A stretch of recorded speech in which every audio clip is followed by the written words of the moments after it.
Misy tokoa ny trangana fandikan-dalàna ny anivon'ny banky hoy ny tale jeneralin'ny polisy nasionaly ny commissaire Michel nandritra ny fampihofanana momba ny sécurité bancaire izay omen'ny BFV-SG an'ireo mpanao fanadihadianan'ny polisy nasionaly etsy amin'ny BFV etsy Analakely. Dalàna matetika tranga ngamba hitatsika matetika misy ny resaka hoe fisolokina, misy ny resaka eo anivon'ny atao hoe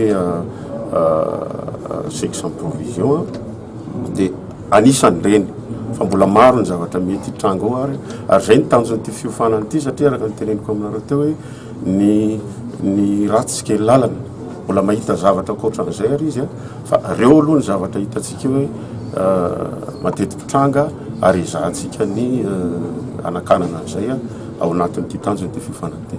Misy 10 ireo mpanao fanadihadianan'ny polisy nasionaly manaraka ty fampihofanana momba ny sécurité bancaire ty fampihofanana natao anamafisana ny fahaiza-manaon'izy ireo.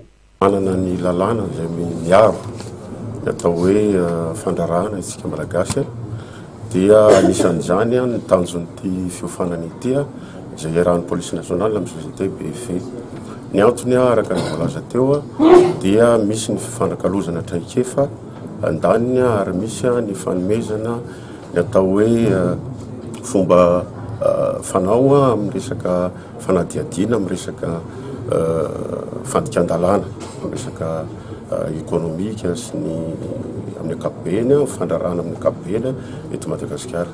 Zava-dehibe ny fisian'ny fampihofanana toy izao ho kosa Andriamatoa Bruno Massé filoha ho tale jeneralin'ny BFV-SG manoloana ny firoborobon'ny fikirakirana vola misy eto Madagasikara. Aritra 3 andro ny fampihofanana omen'ny manampaizan'ny BFV ho andreo mpanao fanadihadianan'ny polisy nasionaly. Hovizina manitry ty fampihofanana ty ihany koa ny momba ny cybercriminalité mba ahafahana misoroka ny fisolokiana izay mety hitranga.